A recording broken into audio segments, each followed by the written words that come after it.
Hello. Hello. How's everyone? And this future date when you start watching this playback, I hope you're all having a lovely weekend. Yeah. I got my whiskey, so I'm all happy here. And I've got Muller here, and we're going to do some super chat catch up. How does that sound? Absolutely. I was just thinking actually before we start, the one thing we didn't really cover on Open Bar the other night was hmm Jeremy Renner getting run over by his own snowmobile. It's awful. That sucks, doesn't God. it? Ah, Of all the things, of all the accidents that could befall a person, it just seems so random. Like, how do you even manage that? what a what an unfortunate event. And he looks really battered by it, like that hospital picture he had. It's just like, oh man. Oof, yeah, that's rough. Because apparently this thing, because I was just kind of looking up the news article on it. This thing was like a really heavy duty beast of a machine. Yeah. Like apparently it weighed something like 14,000 pounds. And it basically ran him over. Like god damn, like that's got to do some serious damage.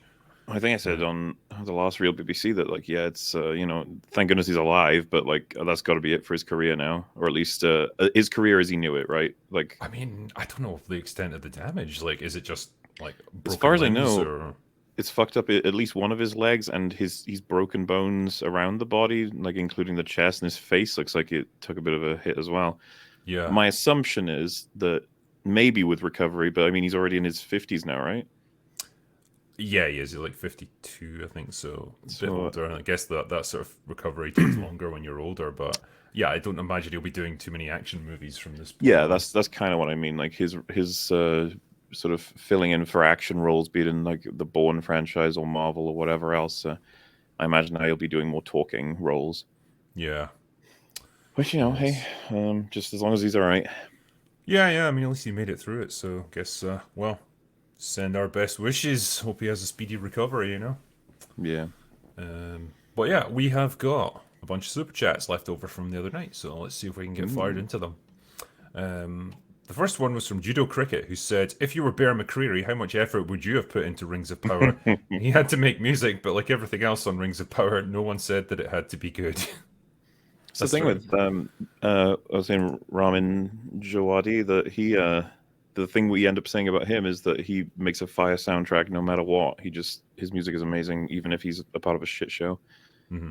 You can have and that's the thing. I don't blame Bear too much, I guess, in terms of like his Rings of Power and Blood Origin tracks are just sort of walked in, so to speak.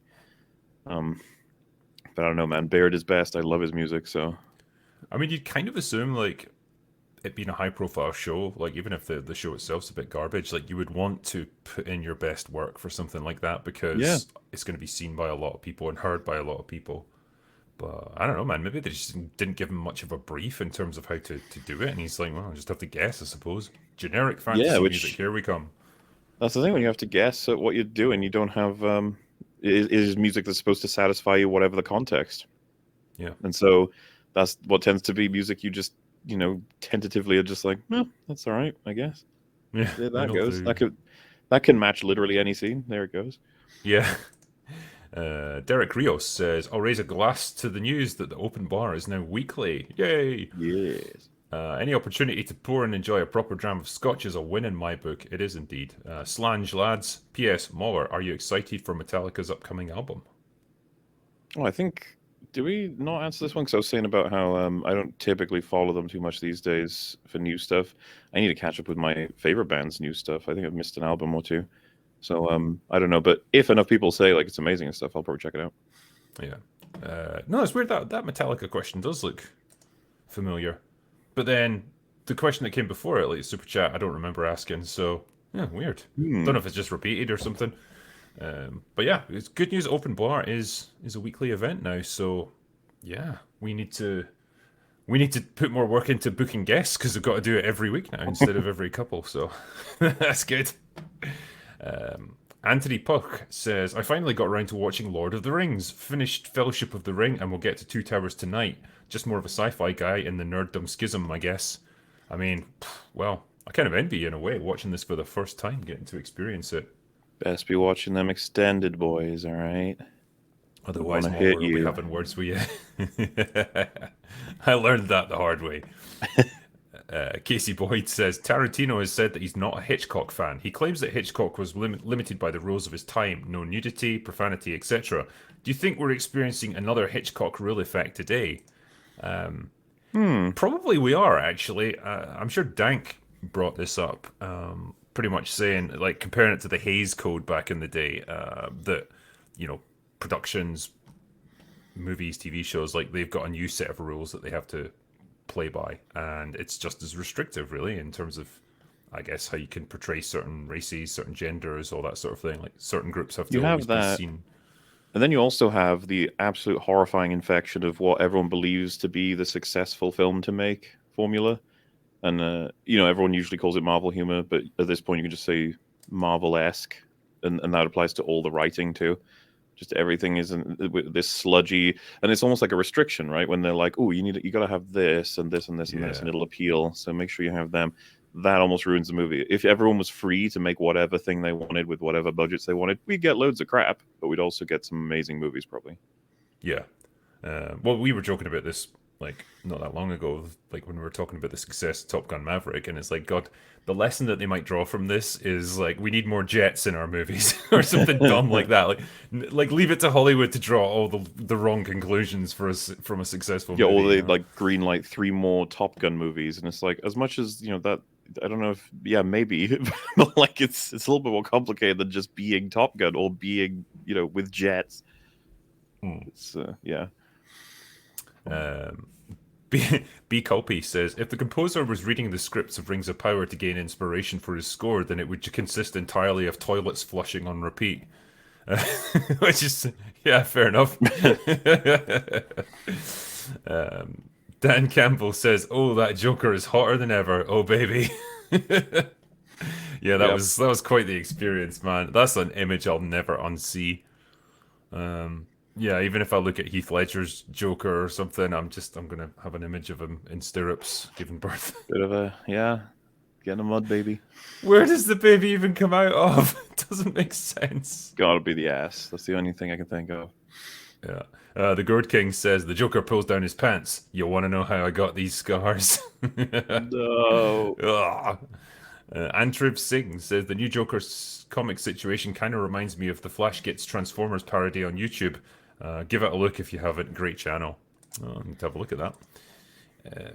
John Canuck says, "What's your favorite submarine movie? Hunt for Red October, Crimson Tide, K-19, or U-571, or something else?" Good I question. remember really liking U-571, so I need to see them again. These films. Yeah, all four of them are really good.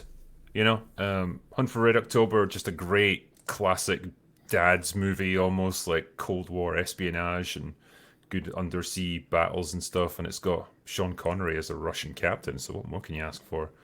Yeah. Crimson Tide, I referenced this one as just a brilliant example of having two conflicting main characters. Like, neither one is strictly right or wrong, but it's just like it forces you to ask lots of interesting questions about how you would tackle a situation like that and, you know, how you deal with it, what your decision would be. And I kind of equated it to, wow, imagine if TLJ had had a conflict like that between Poe and Holdo. You know, how much more interesting and thought provoking that could have been. Dude, I still remember like the first few weeks, the defenses where they were like, he was obviously a mole. Yeah. It's like, what are you talking about? The I remember same. the one I really remember reading, because it really fucking pissed me off, was the obvious counter to that is he, hours ago, was the pilot who blew up the Starkiller base, right? How weird would it be for that? He's the least likely person to be a mole. And I remember the response to that was like, actually, it just goes to show how, unexperienced you are. A lot of war heroes do end up in a position where they, go sour on their own team and actually become moles. And it's like, in hours after? Like, is that something that happened? After literally destroying the weapon that was going to end the rebellion, like if he was a mole, he could have just like let it happen, and that would have been it. Like, Yeah, job it done. does.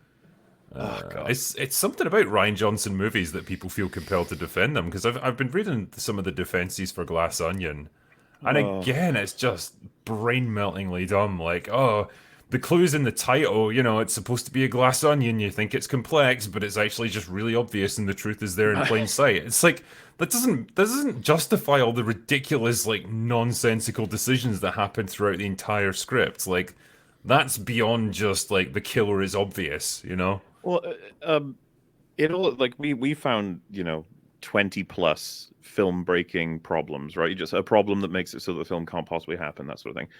And one of the ones that starts all the way back at the beginning. Why did Miles try to like kill Andy? Why? It's like, well, because she was going to ruin him. It's like, with the envelope, like, well, first of all, you could have just found that in her house and destroyed it. You didn't have to kill her. Yeah. Like, killing her is just like you almost feel like you're on a different planet. It's like, should I explain to the audience why killing someone is a bad move? It's Or like, I guess I should. He could have bought her off, you know, and just like, hey, I'll give you, you know, $1 billion if you give me that envelope. You know, just Remember, something, please. Do you remember the line? I had so much fun with this in the EFAB about this because we were just talking about it. And in Knives Out, he says that she's such a good-hearted and kind and talented nurse, such a good nurse that she mixes up the medicines, right? She's such a good nurse. She doesn't read the labels of the fucking medicine she gives to a patient. She instead instinctually understands the liquids from its viscosity. Let's just say I know someone who's quite a experienced nurse, and they were like, "That is the most bullshit thing I've ever heard." And I was like, "Yeah, I figured." Anyway, in the new film, he has a line of, "She is so clever that she did not fear Miles." Yeah. Fortunately, he did kill her though, so it was like she's too clever not to live. Like, Yeah, I mean, it's like what? saying a guy who walks off a cliff, like he was so smart he didn't fear gravity. It's like, it's the same dumb, like, end result. Ryan's written it so these two women have to make a pretty big mistake. Marta has to give the wrong medicine, and this other girl has to get killed by someone that has good reason, from her POV, to do her harm. And it's like, okay, so how do I then, in retrospect, tell the audience these people aren't stupid at all? It's like, I'll just say that. I will just say explicitly in the writing they are not stupid. It's like, okay. Yeah. Let's see how that works. This is what passes for good writing, apparently. It's like I say, it's Oh, mind-boggling. dude, people are calling it a miracle, a masterpiece, an original, like, gorgeous, wonderful foundation reset for a genre that needed it, sort of thing. Yeah. And the solution to the whole thing is, it's just dumb. It's just dumb. Great. Well and then done, they play Ryan. the clip of Benoit saying that, and they're like, haha, you didn't understand, that's the point. Yeah. God. Anyway, to answer that question, I'd probably say Hunt for Red October is my favorite of the bunch, but they're all really good as far as I'm concerned. Yeah. Nizanix says, place your bets, Sonic Movie 3 versus Avatar 3 next year. Yeah. Listen, I'm just going to say Avatar 3, I guess, is going to make more than $1 billion, I guess. I don't know why, it just will. I don't know. Yeah. I mean, Avatar 2 is hurtling towards 2 billion now. It's like pretty Have you heard about numbers. It's going to be fire Navi versus the land Navi? And people like, this is starting to sound like something pretty fire, water, air, and earth Navi. Something else what we're doing? Something else with Avatar in the title, perhaps? And ER was already like, are you going to put tattoos on the air Navi? And it's like, I wonder how much he's going to accidentally steal or even purposefully steal. Who the fuck cares anymore? But I don't know. It's funny to me. It's like, does this sound like to you like a really interesting and well-written and established story when he's like, the fire Navi are going to be the bad guys? I know. It's like, when it comes to, like, you know, coming up with new ideas for new Navi cultures, new tribes, it doesn't seem to go any further than, this is the water tribe, this is the fire tribe. There'll be another one like, this is the lightning tribe or something, and like shoot fucking bolts of lightning out of their hands or something. It's just the most basic, like, you know, they each have one trait or one like element that they've mastered, and that's the whole basis of them. Some of the pissed off Fringy was that when we meet the water tribe, they speak in Navi, and the subtitles just say, like, speaking Navi. And it's like, shouldn't it be more specific than that? Like, speaking of a particular, you know, different part of the world, different tribe. They grew up, whatever.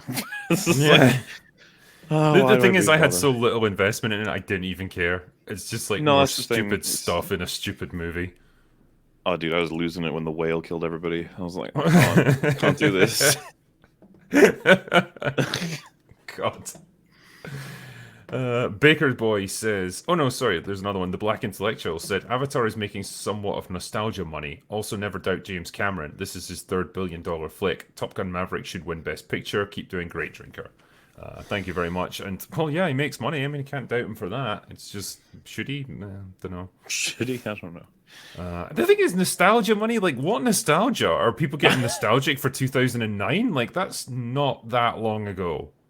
Those You know, people do exist, I guess, but yeah, I don't know. I feel like we're at that point where we're getting nostalgic for the 90s now. We're kind of moved beyond the 80s and it's into the 90s, and then eventually we'll get to the 2000s, but it's going to be like another decade or so before that happens. And yeah, it just doesn't feel like the Well, if you time's right remember, to be nostalgic for that. the Captain Marvel movie was 90s nostalgia. Do you remember that? Yeah. Or was it like late 90s? Yeah, I think so. No, it was Just early it, 90s because well, it was because like I can't remember now. 93 was it? 94? I think so, yeah, because like they were just like internet cafes were just coming in and all that stuff, and like Like they're having to use Blockbuster. yeah. So it kind of felt like a early to mid 90s kind of vibe to it. But yeah, I think we'll get more of them as time goes on, and then eventually once they say like, "Oh man, remember Call of Duty Black Ops 3?" I'll be like, "Jesus Christ!" Like, Yeah. This is I don't know what people will ever get nostalgic for about this time period, or really any time from like the mid 2000s onward, because really everything's kind of homogenized after that, and like it's not like there's been any great technological leaps. From that point we already had the internet was ubiquitous, we had smartphones, we had like YouTube, kind of everything that we use now. So it's not like there's a big cultural change between like 15 years ago or 20 years ago and now, if you know what I mean. Whereas if you went from like 2005 way back to like 1985, another 20-year jump, like the difference in culture and technology is enormous in that time period. It's not that same, I don't know, it's not that same gulf now. yeah, Baker Boy says, regarding Avatar 2, could the numbers be fortified? So it's a question that we always when ask. does fortified refer to something specific I'm not aware of? Like, Well, either that process of like buying up, like the studio themselves buying up seats in cinemas to make it look like they're selling out, or just fudging the numbers. But that feels like a really difficult one to hide because it's huge. This isn't like I could believe that more so for a Marvel movie that's trying to inch up maybe 100 million, but mhm, this is we're at what, like we're coming close to 1.8 something like that million now. The 1.8 billion, sorry, mhm, something yeah, ridiculous. It's just like this is probably real, and I'm never going to understand it. I'm sure many people who provide money in terms of the stocks, or the board or whoever is funding James Cameron is probably like, thank you, I guess. And I yeah. will continue to put money into your stuff. I think like as well, it's essentially got a clear run at it throughout January because really there's not much else in terms of big cinema productions to watch So I'm right now. surprised because simultaneously I wouldn't want to put anything against it at this point, but I guess Sonic really feels confident. Yeah. It'll be curious if Sonic moves by the time we actually get there. Yeah, I would. I would. Particularly, like, when they see the numbers that come in from Avatar 2, they'll probably shift it. Yeah. Me Aru87 says, caught up on all the open bars, now onto the happy hours. Thank you for letting me reminisce about great movies and introduce new ones. We'll watch Hot Fuzz now. Well, I'd call that a win. Yeah. If they go see Hot Fuzz. Enjoy it, my friend.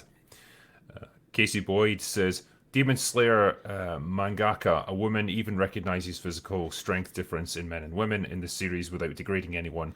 Clearly, the East still understands it. It doesn't detract from characters. I think so, yeah. I don't know if we'll ever By get the way, back to that here. anyone ever misunderstands, it's the same thing as you have like a frail, starved person or something against someone who's just not. They're clones, but that's reality. And then the frail, starved one beats the other. He's just like, oh, it Yeah, doesn't seem like that made any sense. When you have just people of lesser physical strength doing all the crazy physical feats, I'm just waiting for them to tell me, oh, well, it's because they're a special kind of demon magic witch, blah blah blah, or they've got, or the other person they were fighting was drunk, or so, something. But a lot of yeah. the time it's just like, no, she's just better, or he's just better, and you're like, oh, okay. Yeah, it's like that's how muscles work, don't you know? If like Yep. they're half the size, but they've still got twice the strength. I don't know. Or It then you get just people who does. are like, you can believe Superman can fly, but you can't believe this. It's like, well, as long as they fucking stick to the rule, that's all. Yeah. Um, Dan Swan says, Drinker, love the channel, man. Do you think we'll ever get a good Resi movie adaptation that's true to the lore? Also sent six trying to figure out how to send a message with super chat law.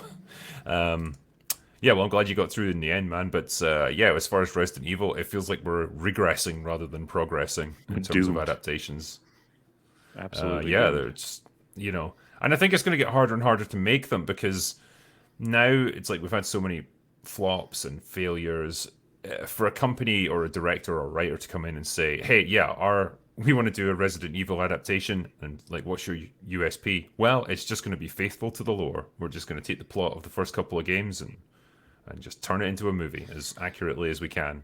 They'd be Yeah. like, "Get out," you know. It's so funny too, It's, because you still look back at the Paul W.S. Anderson ones, and you're like, yeah, I mean, it's zombie killing action, you get that, but man, it is so weird how much he's just like this new character who's also my wife is so fucking cool, and she's gonna meet all the Resident Evil characters and probably yeah. outdo them in every way. And you're like, man, that was a crazy project that happened. You know, all those movies, like they let him get I away know. with it. And well, they made money. That's the weird thing. I don't know how. I think it was mostly I don't know. international. So like they were probably screening it in like outer Mongolia or something, and they're like, "Oh my god, this is the best movie ever." Don't understand what's happening, but I don't care. And yeah, like the, it's so funny, particularly towards the end when they started shoehorning other Resident Evil characters in. But it's like they had no idea the context of them from the No. games, and so they're just there, played by an actor who doesn't look anything like them, and like they're acting in a completely different role, like completely out of character. And it's like, yeah, Yeah, you they you just just turn saw the up. name and just put them in. Next one, Bros Tronp says, Super Mario Brothers movie is probably going to be the only great movie this year. Might be Avatar 2 in the box office. Mario is a massive franchise. I'd be Uh, very curious to see how much money Mario makes. I don't know what's going to happen there. It's always a little bit of a gamble with video game stuff, right? It could just fail miserably, or it could do fine, or it could all the results possible. But it also could do really, really, really good. I don't know. I mean, you know, you had Sonic, and that was a big success. So maybe the time's right. Maybe they've cracked the formula for doing something Maybe. like Mario. Because I mean, the trailer made it look okay. Like the animation and stuff looks fine. Like it looks pretty accurate to the games. So it's not like there's a complex plot that you have to adapt either. It's like literally just Bowser's the bad guy, Mario's the good guy. Off you go. That's one of the things that are discoursing right now, and that Peach isn't going to be the damsel in distress, and they're going to let you make sure you Of know course that. she's not. No. No, She'll there's no be way she'll they be could have done wearing that. she'll be wearing trousers and she'll probably like either save herself or she'll save Mario at some point. Fine, Dude, it's whatever. so Like funny. I watched Dodgeball and Balls of Fury back to back. I don't know if you've seen both of them. I assume you've seen Dodgeball, maybe not Balls of I've Fury though. seen Dodgeball, yeah. I can't remember if I've seen Balls of Fury though. It's so interesting. So I think I didn't check the years on them, but I'm assuming they come from the same era where, that era back then, basically, of how they did man versus woman stuff. In Hmm. Dodgeball, if you remember, um, the bad guy, being Ben Yeah, Stiller, when he Goodman. hits on, yeah, when he's hitting on lady and being super super sexist in every way possible, right, and a complete worthless bad guy. There's a point where Peter LaFleur, the main character, turns up to sort of defend her, like, hey, get out of here, leave her alone, man. And then he's like, I don't, like, you get out of here, sort of thing. And gets real close to her and goes in for a kiss, and she grabs his head and like fucking whacks it into a door. Yeah. And it's really funny. And he backs up and he's just, because I think he says like something like, just leave us alone. And of course, what they're going for there is that as much as he's grabbing her ass or doing all kinds of things that they just wouldn't be allowed to even do now, she can kick his ass, or she'll embarrass him, sort of thing. Yeah. And then I watched Balls of Fury, and the exact same payoff is in there. There's a guy who's like trying to get in on the one of the main girls that we all like, and he like grabs something from her and says like, "Oh, we should blah blah blah," and then she fucking like punches him in the face, and he's just like, "Oh, Jesus," that like falls backwards, sort of thing. Um, and I was just like, man, I way prefer that instead of. And you might think like, oh, I'm not talking about beating them in a fight, just hitting them off when they do something like that. Yeah. And it reminds me of Aliens. You know, the fucking epic as hell joke, the comeback, the "You Yeah. ever been mistaken for a man? Have you?" It's such a good counter. It's so awesome. And it's like, might want to cut that out. You wouldn't want to offend someone. You're like, I know that's the thing. Like no. there would be like you know, there would be someone who finds that offensive to like certain groups of people now, and like It's so again, funny. it's such a good comeback though. Like you say, you know, Yeah, and it's I find perfect. all of that much more endearing to those women, all of them, all three of those, in all three of the examples. Just like, yeah, nice one, stand up for Well, yourself, sort of thing.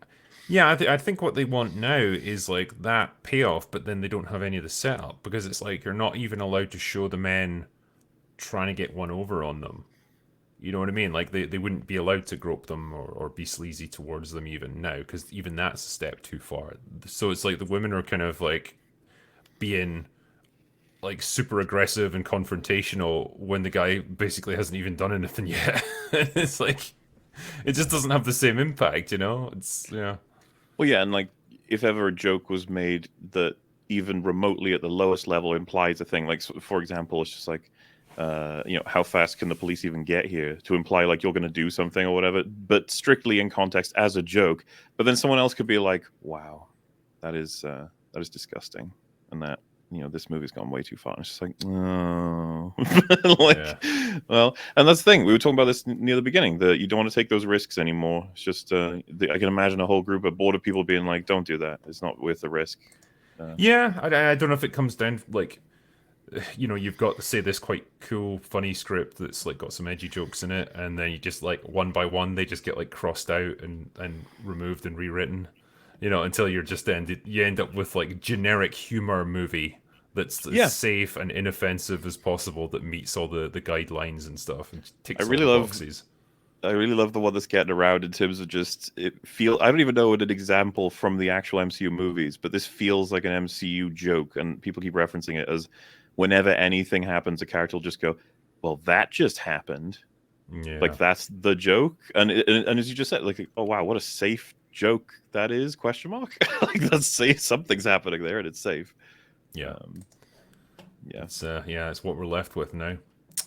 Salamander Man says, "Sorry if someone already asked, but have you all seen the trailer for 65 starring Adam Driver, and what are your thoughts on it?"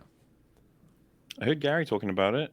All I know is I think it's a ship with prisoners or something that crashes on Earth, but in the future, far future, and it's like, or that's something that gets revealed at the end of the trailer. I think like you crash on a planet that's mysterious and there's dinosaurs, I think, and then you find out it's Earth way, way, way in the future, or way, way in the past. I don't remember, but yeah, it looks cool. I want to see Adam Driver like in Yeah, stuff. I like him as an actor, and you know he needs to get out from under the shadow of Star Wars now. So maybe it's his time. Spunkush says, "I've had 3 different people recommend Avatar 2 to me, so people are enjoying it. I mean, I guess they are. I guess the normies are liking it. What can we good say? for them. Yeah, I that's mean, I'd really rather that nice. be successful, I guess, than whatever Marvel puts out Yeah, next, whatever Star Wars puts out next. But I still think it's a shitty story. So I don't know. yeah. Dan the Man says, quick question for the drinker. Would you say Andor was the best piece of Star Wars content from Disney? You know what? I think it might be. It's either that or Rogue One, probably. I'm just gonna say yes. Yeah. As much as I think I like Rogue One as second best, like I think there's a decent gap between the two of them. Yeah. Andor they did way better with the characters than Rogue One did. And it's so sad because it's like the best thing they've made, but also the thing that Nobody cares. yeah, it's like the least watched. Yeah, and I've said this time and time again. I don't do the whole like you guys should care. I'm like, no, they kind of killed your interest, and I understand how they did that. Yeah, So because like there's it's the same thing with Star Trek. Like they're really trying to drum up interest for season 3 of Picard. They really want people to watch it. It's like we've learned our lesson. We've got different showrunners in, and it's yeah, like the reunion that everyone wanted. And it's like I'm not refusing to watch it because I'm on some weird boycott or I'm raging about it or you know I'm not going to give these scumbags my money. It's more just like apathy set in, and I just can't even summon up the enthusiasm to watch it. I think that's the position I'm in. yeah. I would say that some people would say too little, too late with Picard, and it's like it's not even too little, too late with Andor. The person who's making it behind it all, as far as we knew, that would have come out, after Rogue One, which probably would have been perfect. But everything got Yeah. moved around, everything got delayed, and so he's just whiling away in the background, making it all. I don't know if you've seen the clip. I can get it to you, Drinker. It's fucking great. Where Tony Gilroy says the first thing he's concerned with is making sure it's not some form of messaging or agenda at the foundation of the writing, that it's character, that he needs to focus on the characters. And I was like, oh my god, this is Imagine that. incredible. A man like that, treasure him. He is like gold dust in Hollywood today. I couldn't believe it when I was listening to it. I was like, he actually said that? Like, is he allowed to say that? Like... It honestly feels like if that was the kind of clip that got circulated more widely, that would get him basically cancelled. Like, so many people on social media would be so mad about it because that he dared to question, that movies should be political and they should push this agenda down people's throats, that they would start a campaign to get rid of him. So, yeah, I think that's the climate we're in. Gotta love it. Yeah. Next one is Soundrogue, who says, remember that Disney was caught cooking its books with the last CEO. I mean, were they, or was it just that he was doing a really shit job and like being kind of flippant about their bottom line losses for the year? All we know is that he was fired without warning in the middle of the night, so must have been pretty bad. Yeah. Mike Young says, Hollywood is going down the drain, and I was watching Terminator 2 and the first Alien from 1979. I'm curious to see what happens to Hollywood. Well, how much time have you got?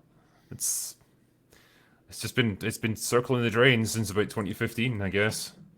It was a time, dude, where I'd watch those films and be like, man, movies are so cool. Can't wait to see more of these.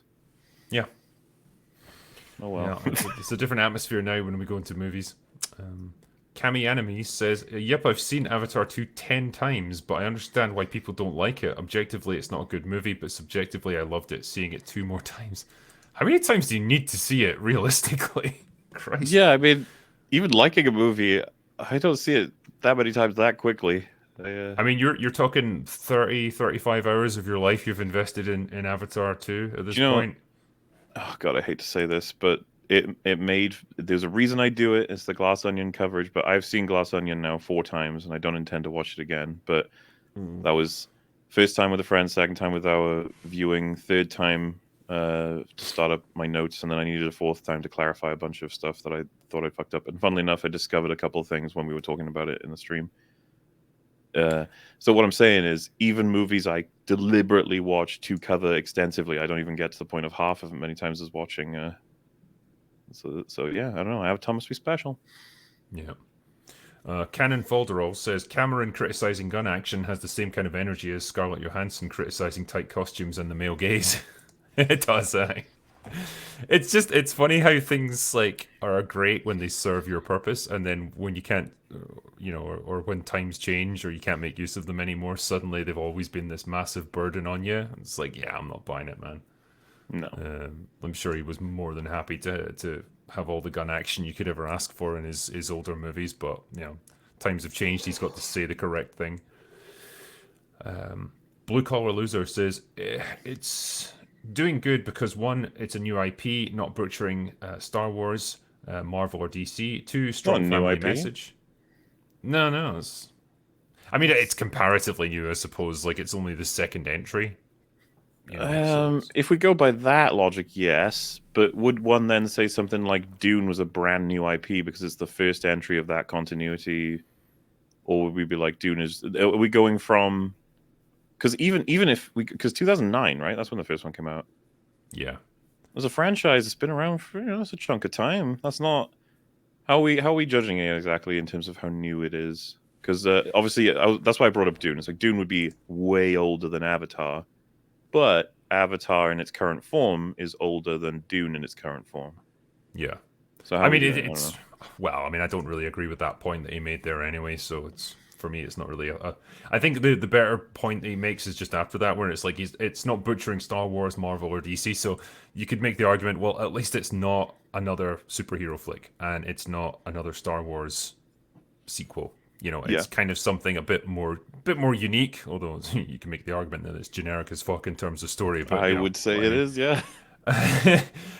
2, strong family message, which it's true, yeah. 3, compare the mocap to things like She-Hulk, the underwater scenes in Black Panther 2. Yeah, it's visually can't really fault it. It looks really I'll agree on nice. that. The whole family message thing, I'm getting a little lost on it. The spider guy wasn't the obvious payoff that he's considered a part of their family, even though he's not part of them genetically or speciesly, but they forget about him. And then he saves. I could spend a lot of time talking about So Spider. like this is what I mean. I am trying to find a coherent like message about family, but I think they fucked it up. I think Um, what the if you were to boil it down to its base level, it's like their message is like family is important, like the family unit is a valuable thing that it's worth fighting for, and that it's nice to see perhaps a father portrayed in a positive light who's willing to risk his life for his children, that sort of thing. Because again, it's not the sort of thing that you see very often in movies now, particularly Disney ones. It's almost like the sort of nuclear family is seen as taboo, and it's like, oh, we don't want to promote that too much because it might offend people. hmm. So you could make the argument that yeah, it's kind of refreshing just to see that a movie that's kind of pro family, I guess, which I think it probably does appeal to a lot of people. And then number 4 doesn't make you think. People miss escapism. I mean, yeah, the movie definitely didn't make me think. that's for sure. No. Yeah, I mean, you could. I guess you could make the escapism argument to some extent, where it's like you can lose yourself in the pretty visuals, but then it is trying to push a different kind of message about environmentalism and whale hunting for some bizarre reason. Just like again, I don't get. Like, I know it still happens in this day and age, but like I'm pretty sure it's been massively curtailed, and it's not as big of an issue as it was, say, back in the 80s and 90s. We've kind of learned from that a little bit. He's just making sure. If there was like a few people left who thought whaling was cool, it's like there you go, sorted. It's funny as well, like dated environmental messages. It's like if I ever watch Highlander 2, where it talks about the ozone layer, like oh gosh, that takes me back. um, Red Muskrat says, "Can I pitch to you? Budget on scale with Blair Witch. I wrote this story 25 years ago. I think Guy Ritchie does Lord of the Flies as a suspense/horror. I can't watch live. Same name on Twitter." All right, so you're asking if you can actually pitch a script idea to me. I mean, you could. I just don't know if there'd be much point. Like, I'm not a movie producer. I'm the only thing I'm doing is the short film that I've been able to crowdfund. But like, I'm just really a scriptwriter on that. I'm not a producer for it, so I'm not really in a position to greenlight your movies, sir, or put you in touch with big Hollywood players. So yeah, I can't really help you much with that one, I'm afraid, man. Kim Bob says, "Nice to see some good content creators gather yet again. And also, did you know that Bear McCreary did the Angry Video Game Nerd movie soundtrack?" What? Oh my god, I did Is not know that. is that true? Wow. I've never watched the Nerds movie, and I've got no desire to. It's got I've a heard it's bad terrible. reputation. Yep. Yeah, this is what put the fear in me about doing this stuff, because it's like the only examples I can think of are like Channel Awesome, who did their like movies that are meant to be kind of garbage, Angry Video Game Nerd and Red Letter Media, and none of I them have don't. turned out great. All of those ones make sense to me except Red Letter Media. I never understood how they made something. I remember watching Space Cop and being like, "What's going on? Why have they fucked up so much of this? They don't usually like I." And I've always waited for that. I'd like to see them make something dramatic as well. They always want to go comedy route, and I was just like, it'd be cool to see you guys try it because you seem to have a good handle on like, suspense, tension, conflict, and stuff. But hey, now you can do it. Oh yeah, I'll just fix everything. You'll Jesus. fix it all. Yeah, no pressure then. And by the way, I'm not being harsh or anything because like Red Letter Media, I think they hate Space Cop more than most people do. They constantly reference how much they hate their own movie. Yeah, I think they recognize it wasn't their best move. No. But they got it out their system, I guess. Like maybe they Yeah, it wanted was to do it. complete. I think they even said that making that made them decide they don't want to make stuff in terms of films and stuff. They were just like, no, this is not for us. Yeah.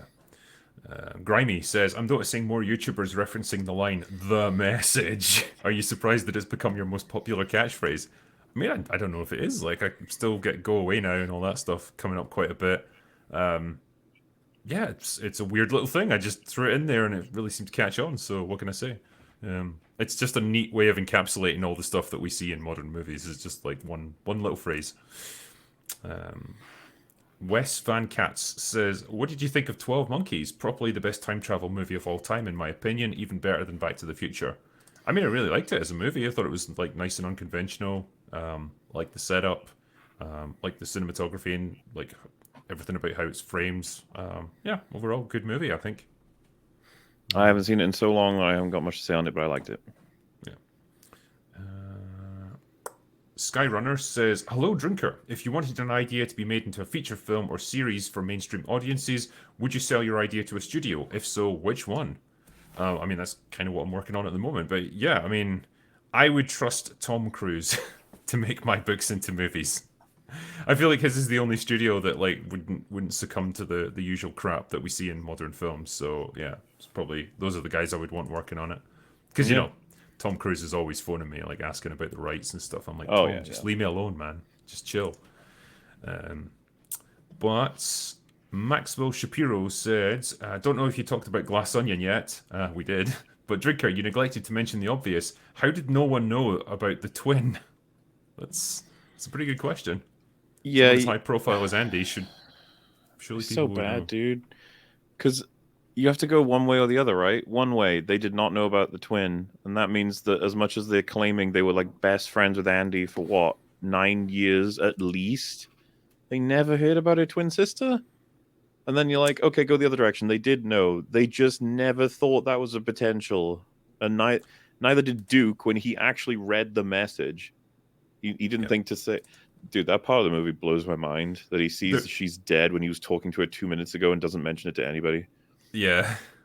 There's so many things you have to like just swallow in order for this film to make sense and oh, Nobody else disgusting. gets alerted too, as if they're like, you see, Duke found out because he's got Google alerts for stuff as stupid as movies. It's like, dude, someone's gonna ring me to tell me one of my best friends died. What are you Yeah. talking about? Like, what is this film? It's so dumb. Kelvin Thompson says, "Yo, Drinker, do you accept review copy donations?" No, I'm afraid I don't. Sorry, man.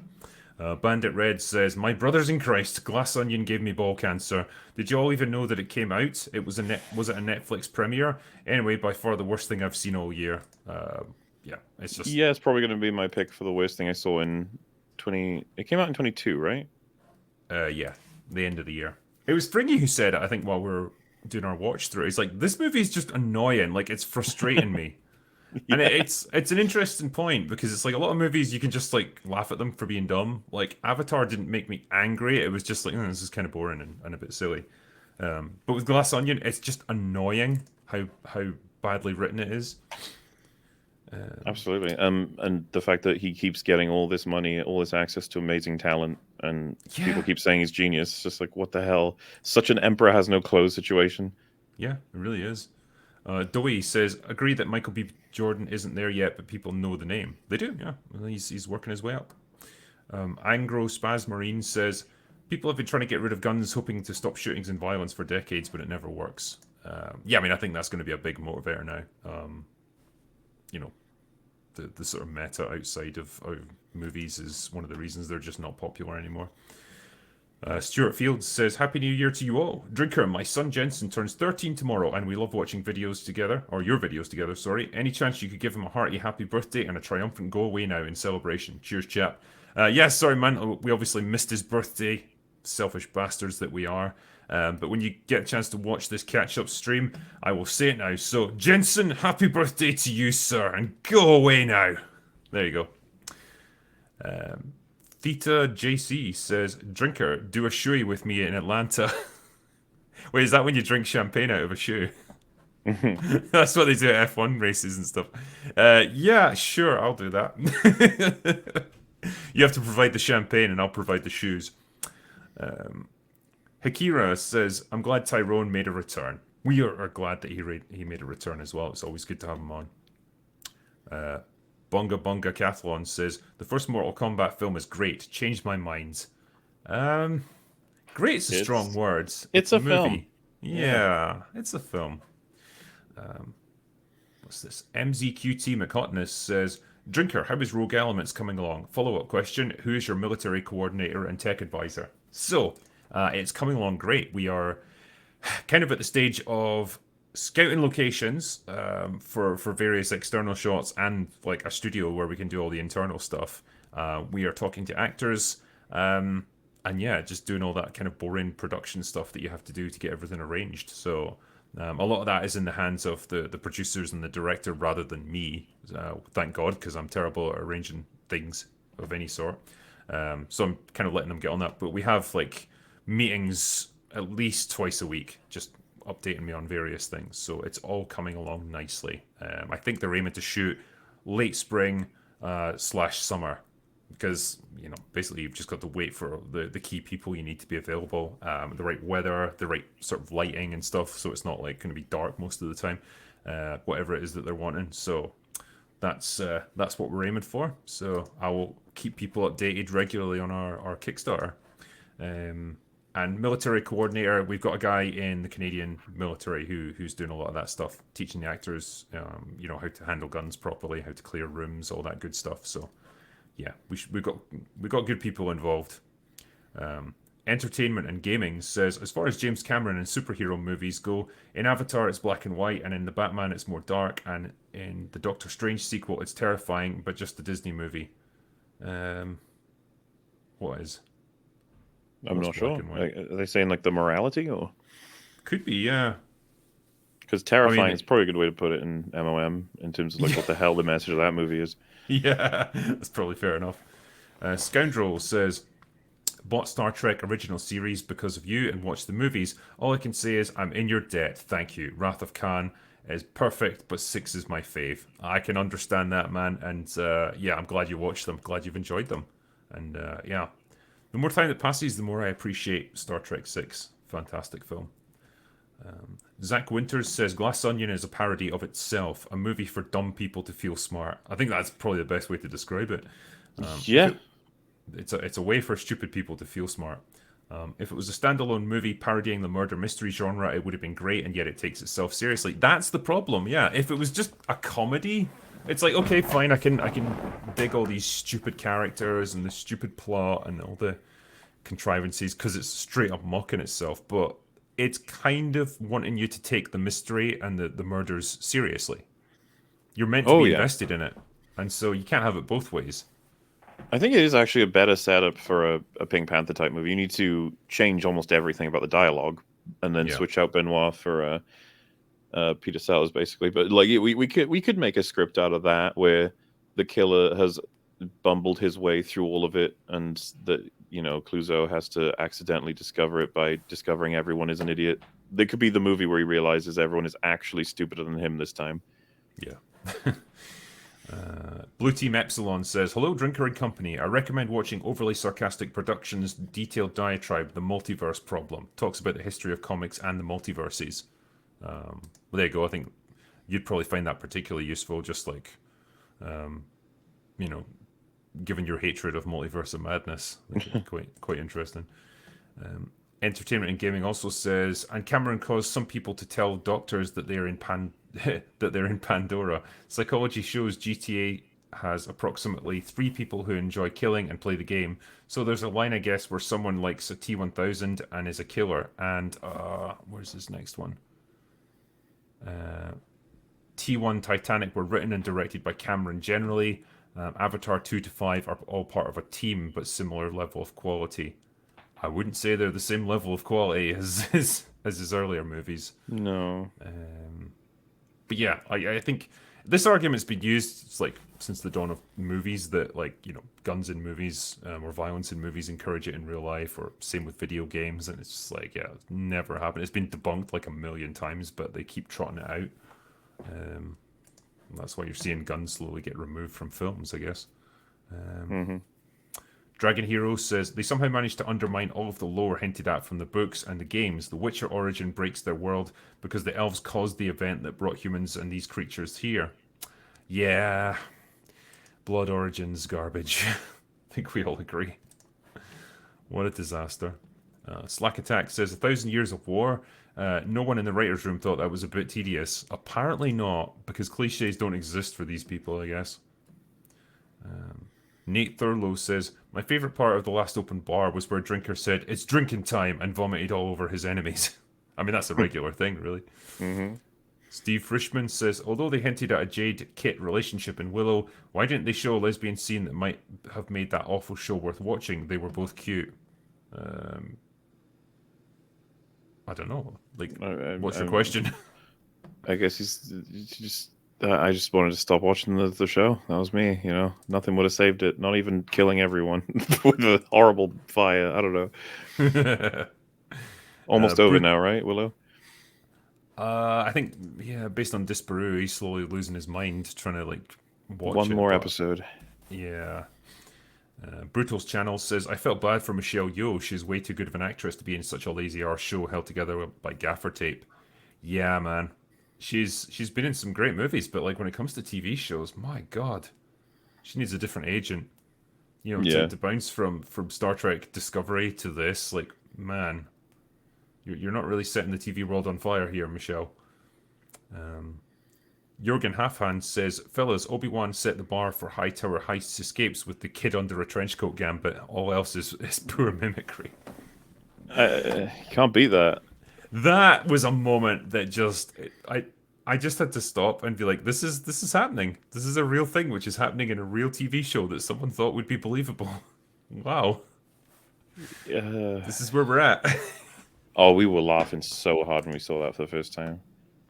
Poor Ewan McGregor to have to act in that. Pooty Evans says, I think it might be called a hate crime if they fire them. Oh, that was Ezra Miller, yeah, probably. Captain Garrett says, yes, it's a very flawed film, but I loved Avatar 2 because it's an emotional story about a father protecting his family, coming of age, and revenge, not because of pretty colours, non-superhero Cameron, etc. Yeah, maybe you should play God of War Ragnarok. That's a good father-son story. It's probably my favourite father and son story. Payne Cabal says, love your take on Glass Onion, Drinker. You made it sound like the movie Clue. Best curry ever. Fair enough. Antriv Singh says, Renfield, Nick Cage as Dracula. Enough said. I saw the pictures of him. Is it going to be a classic Nick Cage movie? What now? Renfield. So it's I haven't seen Renfield. Well, no, I think it's just... Is it just out? Or... Hold on. So... Yeah, when's the release date?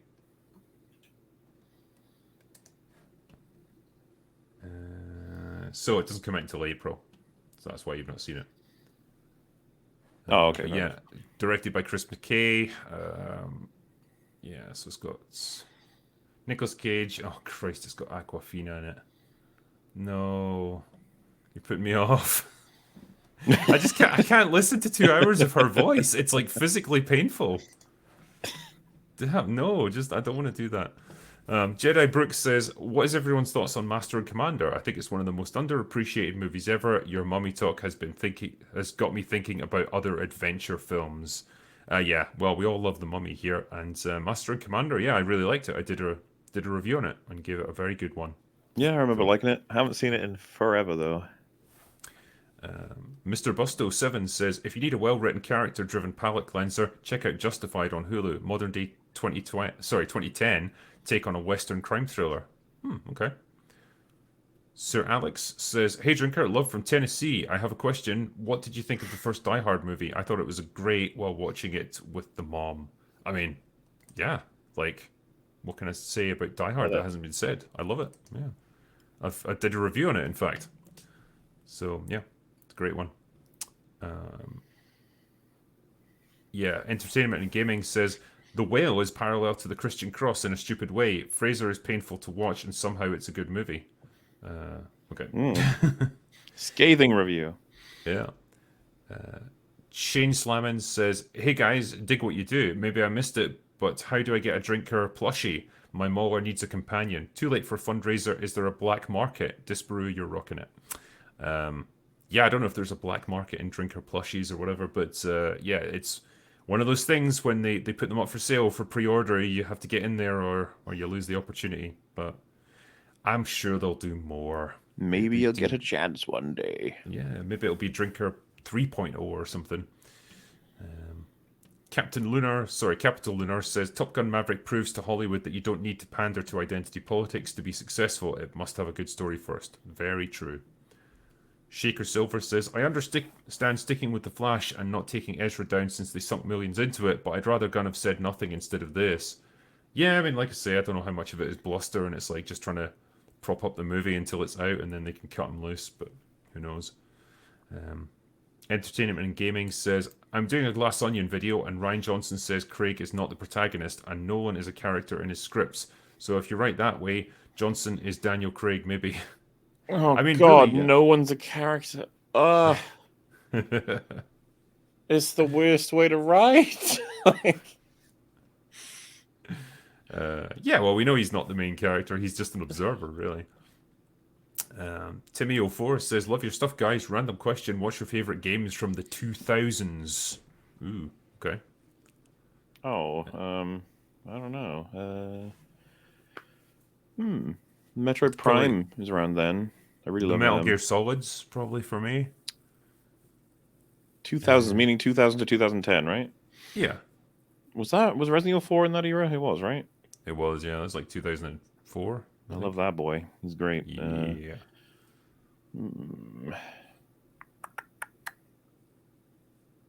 Was Dark Souls 2000? Sorry, let me check. Dark Souls. Yeah, I was playing a lot of 2011 Warfare games around that time as well. I enjoyed them. What else? Yeah, whatever Resident Evil games were out, I would probably have been playing them. I've pretty much done them all. The GTAs, yeah, they were good. What else? It's funny because I've got like back there, I've got all my like PS3 games in a drawer, and it's like I should probably just flick through them. The Fallout games as well. Like I think some of the earlier ones were out around about then. So yeah, stuff like that, I guess.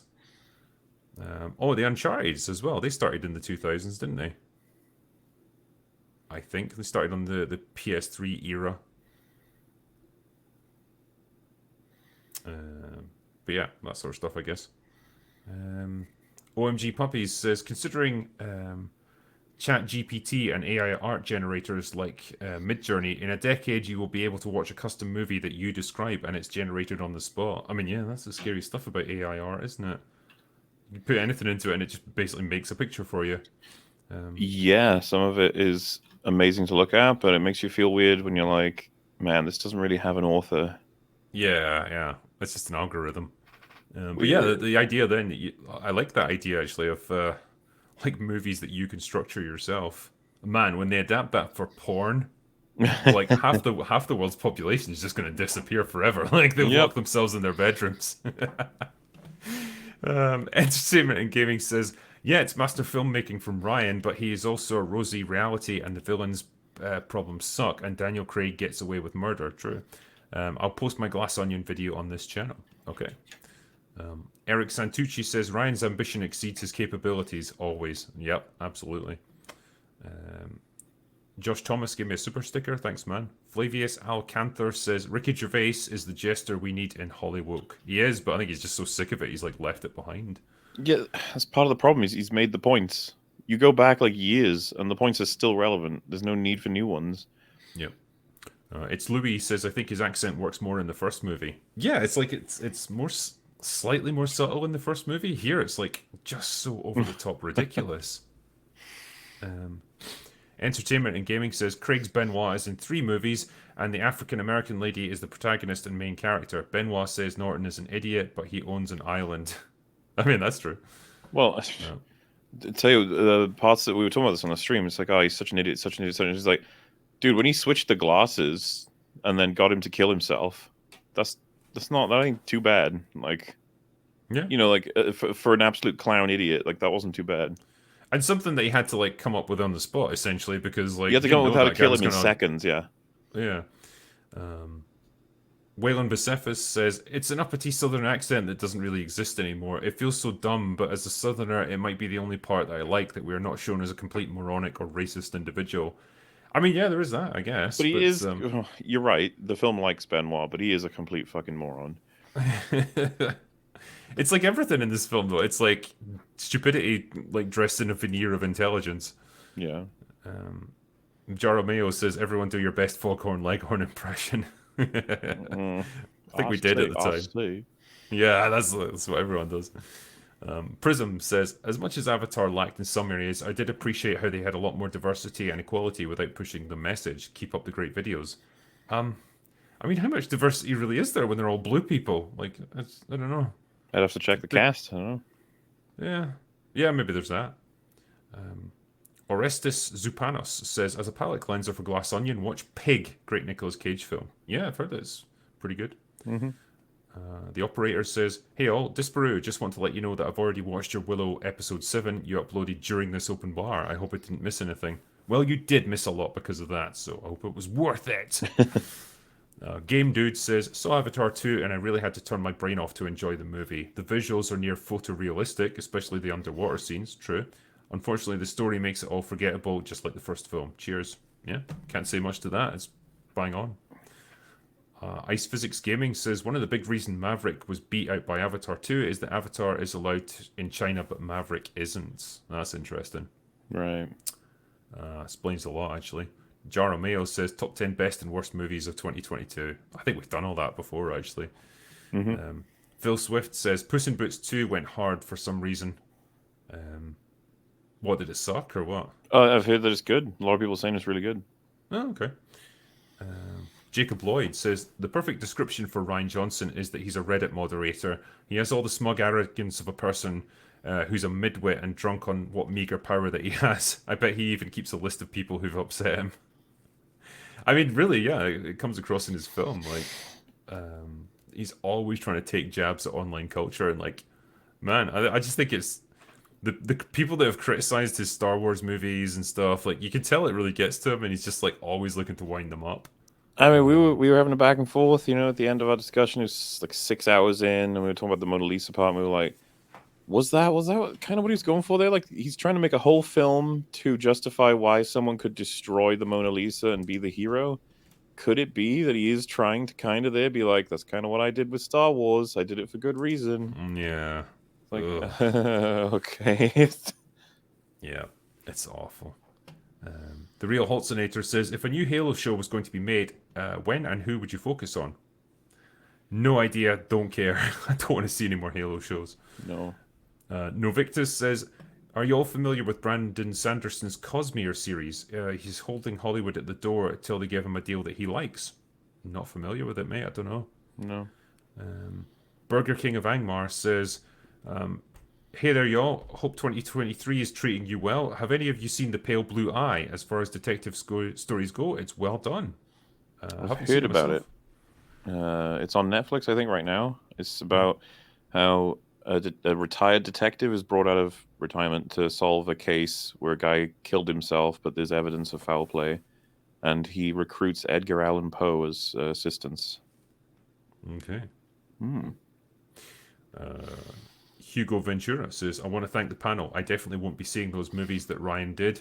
Knives Out and Glass Onion or whatever. You guys saved me money, so have a drink on me. Cheers from Mexico City. Thank you very much, man.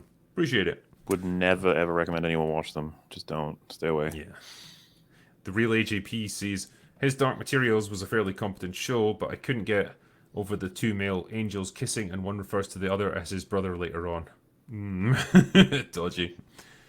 Fermented Cinema says, Drinker, not sure if I missed it, but in your 2022 rundowns of good media, you kept forgetting one of the best, The Unbearable Weight of Massive Talent. I know, I can't believe it. It was really good though. Perhaps the best movie of 2022 after Top Gun 2. It was fun, I liked it, and I don't know why it slipped my mind, but I apologise.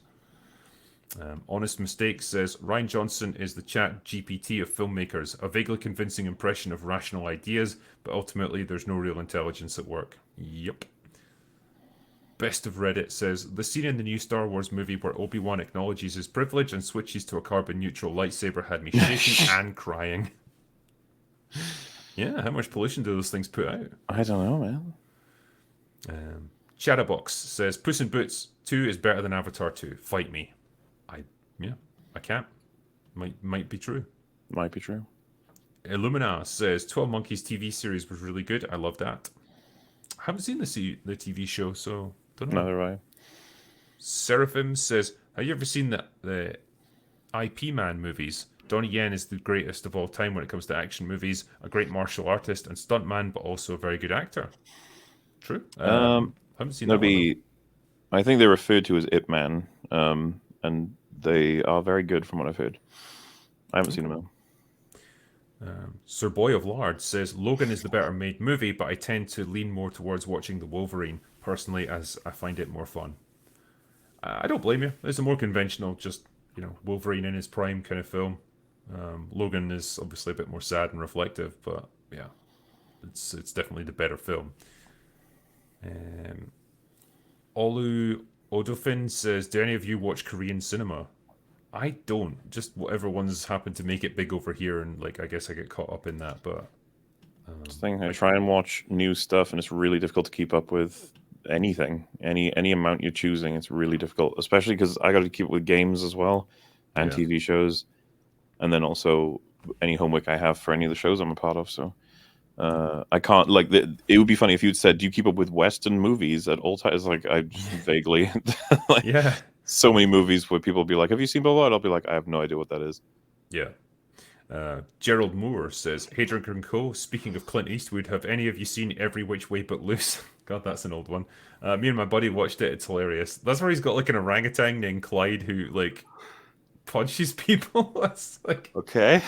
I, I've just got these vague recollections of it. I'm sure Clint Eastwood is some kind of bare knuckle boxer that travels around the country just doing matches, and he's got an orangutan named Clyde with him. It was an interesting time in Clint Eastwood's career. Kimberly says, "Evening Drinker, your videos are helping me stay sane and entertained in these dark times. Very grateful that I found your channel. Keep up the good work, guys. I look forward to more in 2023. Thank you." And yeah, there's a lot more coming. RRTNZ says, "Rather than ridicule Ryan Johnson, you should praise him for making mystery films intended for people with traumatic brain injuries and learning disabilities." Yeah, man, it's the ultimate inclusivity, I suppose. That's kind of him. Robo96, going back to actors with great filmographies, Harrison Ford and Daniel Day-Lewis. Yes, very true. Yep. Rockboro says, "Surprised you didn't talk about Devotion. Great film, too." Well, I haven't seen it, so I couldn't tell you. Danquish says, "Cheers, gents. In light of recent revelations from Jimmy Cameron and many a piss-poor YouTube video, I've decided that I'm going to personally take ownership of the M41A pulse rifle and claim that I designed it. Fight me." Well, I mean, everyone knows that Jennifer Lawrence designed that gun, obviously. Yeah. Come on. I thought she played the gun as well. Just her shouting "bang, bang, bang." That guy Gus says, "Odd opinion, the reason Drinker doesn't like Glass Onion is because he's wrong about the genre. Media made by SJWs should be considered their own genre with their own unique story structure, not a good or satisfying one." I mean, you could probably make that argument. It's a mystery film designed to appeal to modern audiences. Feels weird, man, because obviously there's a lot of people who disagree with your take on Glass Onion, but when I hear people being like, either right, you're wrong because you're judging it from the wrong genre, or you're wrong because you didn't understand the actual point of the movie, or that you did understand it and you didn't like it, and that's not a reason why it's bad. Okay, Drinker, you just didn't like it. I'm hearing all this, and I'm just like, Drinker's talking about all the shit that didn't make any sense in it. What are you guys talking about? What are all of you talking about? You're all responding to shit that you didn't say. But then, well, that's how they approach it. It's I don't like you because you criticize things that I like, and so I'm not even going to listen to the substance of your argument. I'm just going to hate on you and just claim that you didn't understand it because it's easier than trying to address your points. You make a cartoonish fucking character, the right winger who's obsessed with his gun, and then you make it so another character steals his gun from his person, and he doesn't even realize.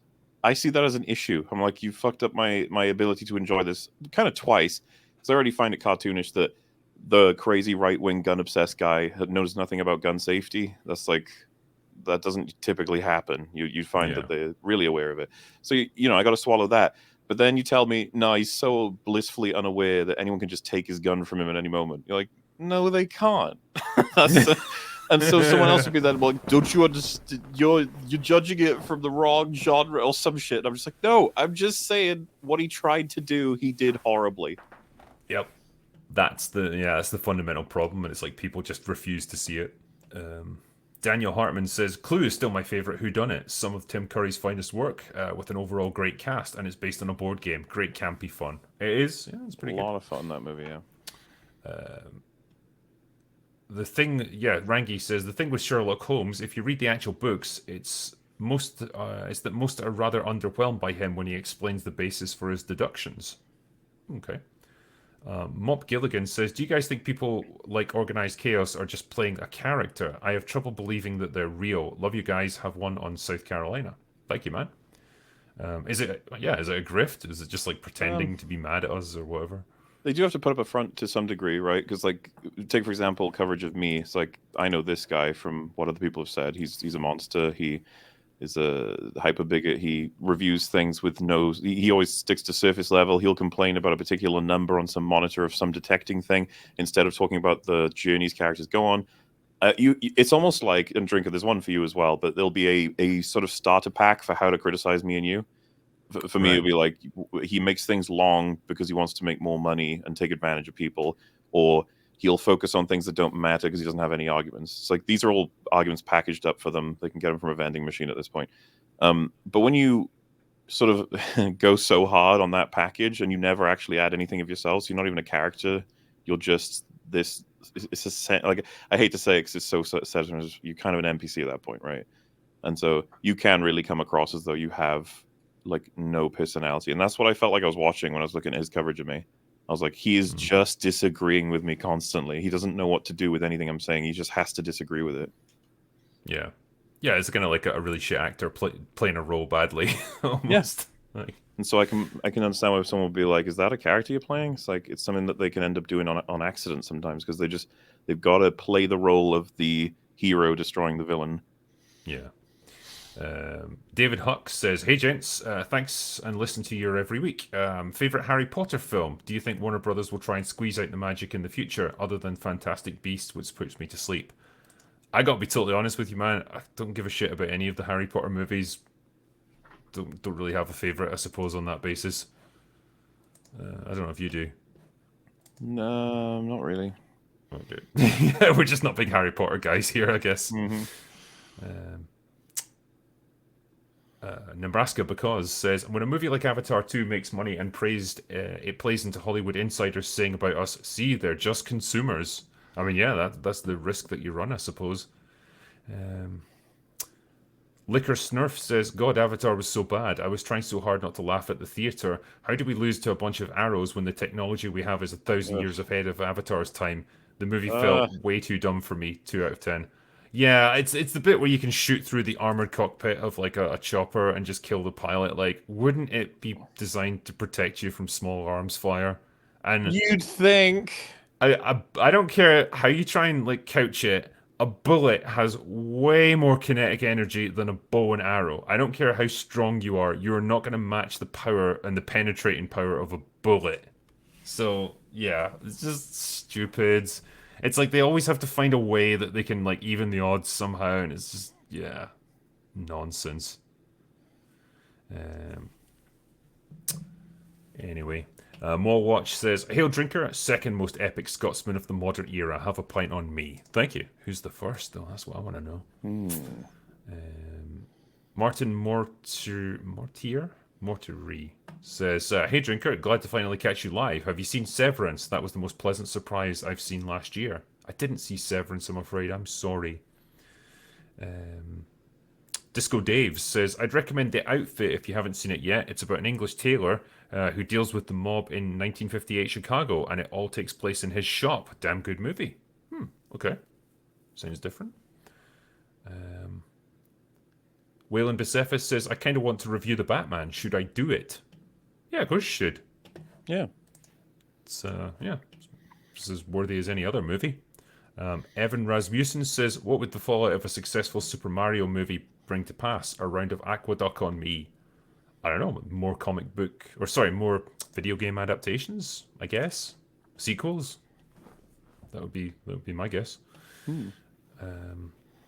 Iridian Royce says, actually, I would keep Aliens. I have two fond memories of seeing that movie in a theatre when I was in the army back in the day. 85 GIs going berserk when Ripley delivered her badass line to the Queen is too priceless. That's a good memory to have. Chatterbox says, would love to hear your thoughts on The Terror, a historic thriller slash horror with sci-fi elements, brilliant acting and gorgeous filming. I've seen it, yeah, and I agree. It's pretty good. Yeah, I I liked like it. Big Bad Lone Wolf says, Mauler, I'm shocked to find that you don't like Alien 4 considering who wrote it. Joss has a hint in it. Firefly that it's the same universe. Cheers to you heroes. As far as I'm aware, Joss makes fun of Alien Resurrection. I don't even think I would say I like dislike slash hate it. It is an absolutely insane movie that I don't even consider remotely canon, but I can't believe it got made. It's like when I think back to seeing Alien Resurrection, what a weird film that is. Absolutely fucking batshit insane. And yeah, it's funny that it's a screenplay by Joss Whedon because I don't even recognize it as his work. It doesn't have many Whedonisms in it. Some of the dialogue amongst the smugglers is kind of okay, and like Yeah, I quite like Ron Perlman in it. yeah, he's fun. RRTNZ says, Drinker, you recently said the 90s is better than the 80s for movie making. I love you, mate, but a quick look at films from 80, 81, and 82, especially 82, suggests otherwise. I mean, it's a tough one. Like, I think there's so many to pick from, like, in both decades. Like, most of my favorite movies personally come from the 80s. But then I look to the 90s, you've got T2, you've got Jurassic Park, you've got The Matrix, you know, there's great stuff going on there as well. But yeah, like, it's a tough one. I think I was maybe making the comparison about the actual technical sides of filmmaking as well. The fact that like technology advanced quite a bit from the 80s, and you could do CGI now. You could do great visual effects and merge them with practical to give you a good balance. Like Jurassic Park being a great example of that. But yeah, I suppose an off the cuff remark like that. Maybe if I had time to really like go through all the movies in both decades, I'd probably come out in favor of the 80s. Maybe. I'd need to think more about it, I suppose.